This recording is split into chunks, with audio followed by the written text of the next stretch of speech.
Hi, good day everyone. Today, we're back into the kitchen. So today, meron na naman akong introduce sa inyo. Ito po ay isang very native Filipino dish.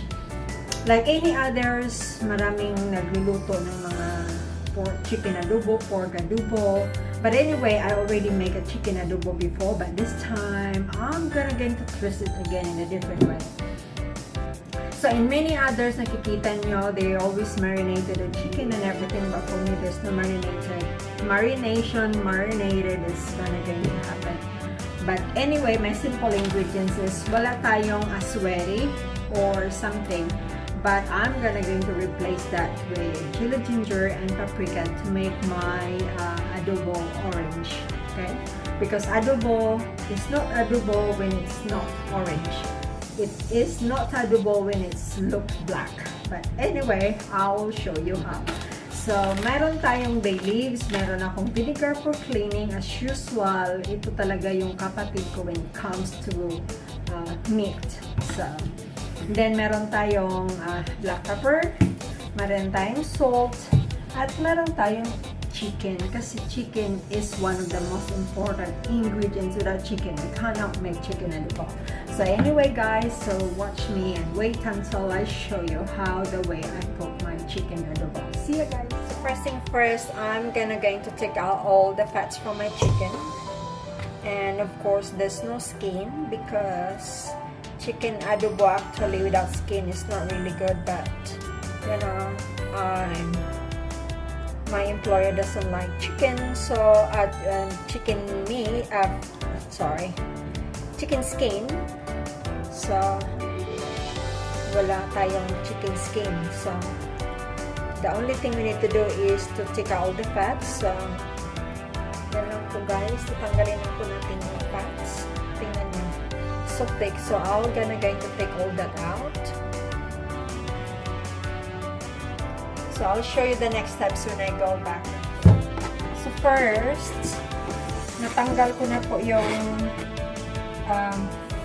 fats. So, lagyan ko lang po siya ng asin and rub it around.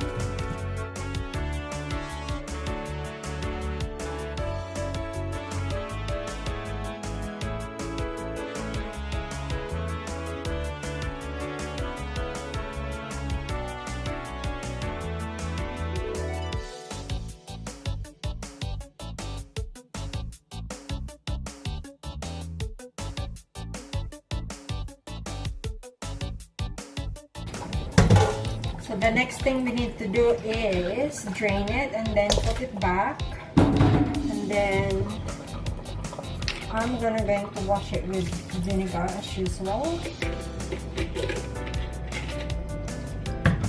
and then just rub it around.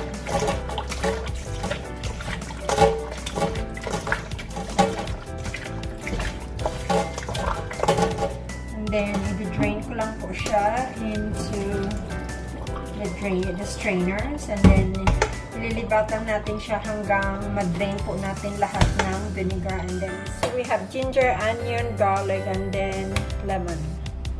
So isa-slice ko lang po tong ginger, not so thin, not so thick, ganyan lang po.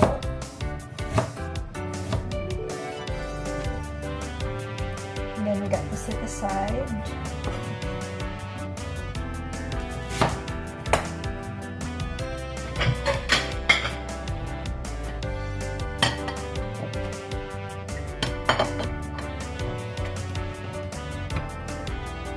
Then, roughly mince ko lang tong onion ko.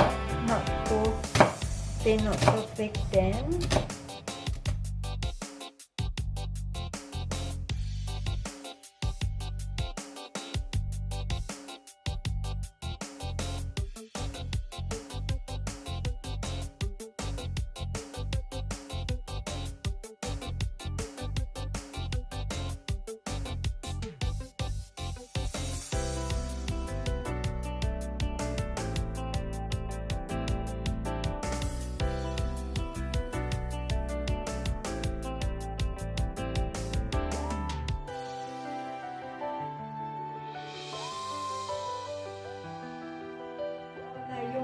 Salt.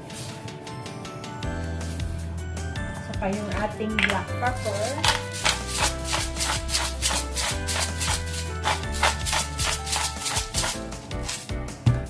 And then, yung ating onion.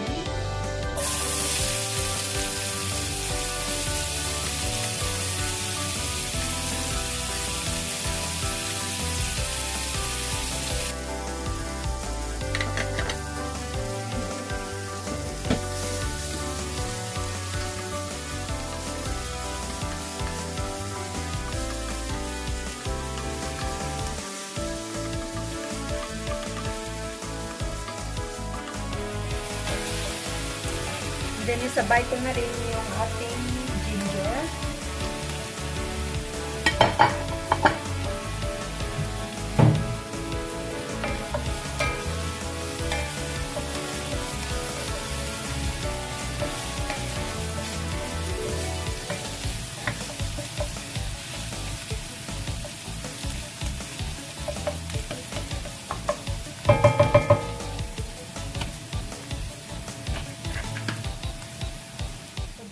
Medyo brown na yung ginger at saka yung onion natin. So, ilalagay ko po yung ating garlic, minced garlic.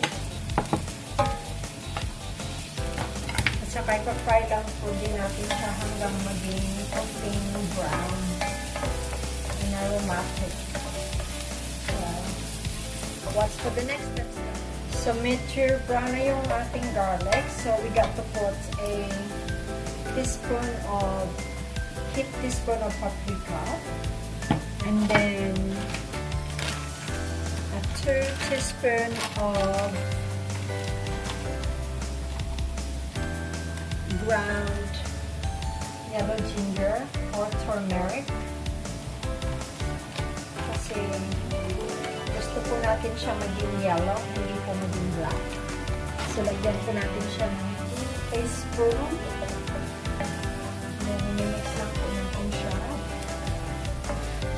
Pag talagang yellow talaga siya, you can add on some more paprika kasi yung asweri is a kind of orangey color, right? So, ayaw naman natin yung adobo natin maging mukhang itim kasi hindi yung adobo. Kasi yung adobo is supposed to be yellow, not black.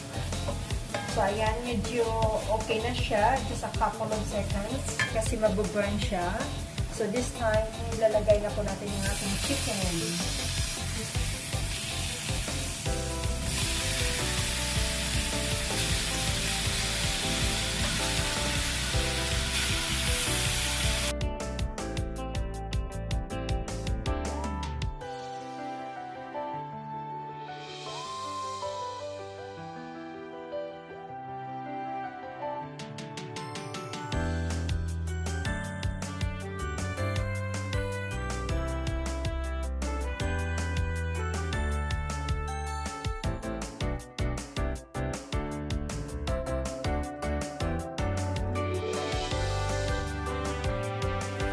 Lagyan po natin maybe a tablespoon of soy sauce. No marination is needed when it comes to adobo. Hindi natin kailangan marinate yung chicken natin.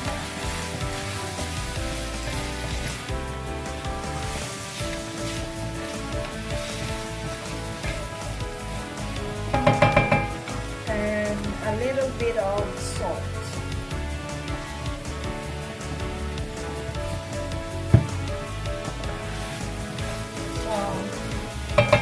I got to cover this for a few seconds.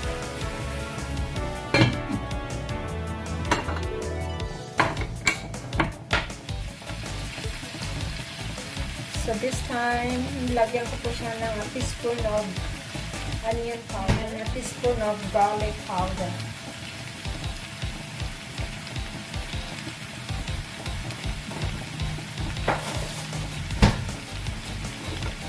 And then, lutuin natin siya ng maigi hanggang maluto talaga siya.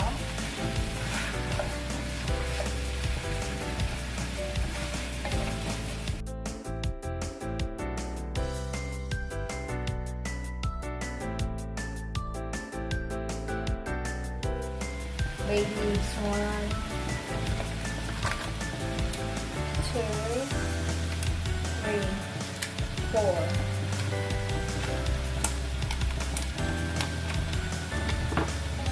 Simmer lang po natin ito hanggang maluto po siya o hanggang na-penetrate po talaga yung sauce o yung seasoning niya sa loob ng chicken.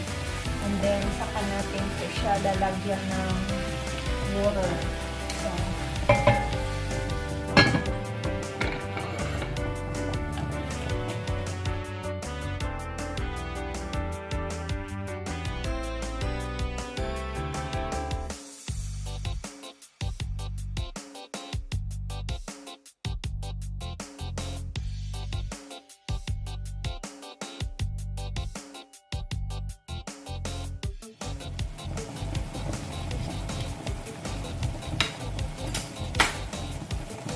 So here we go guys, the twist is instead of vinegar, I'm using a quarter of lemon juice kasi ayaw ng mga alaga ko yung sobrang asim.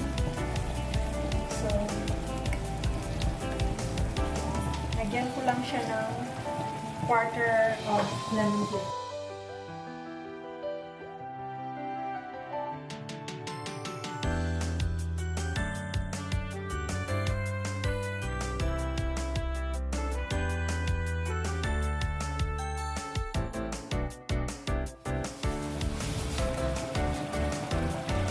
Tikman natin guys our hard work of labor natin. So ganyan, hindi po black. Kasi yung mga nakikita ko sa YouTube, it's black. So which is not the original adobo.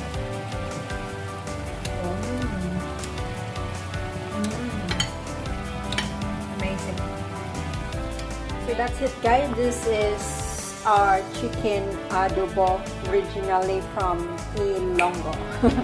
Basta Ilonggo talaga, hindi pa patalo. So ayan na po tayo guys, our chicken adobo. So this will be features on my Facebook and my YouTube channel.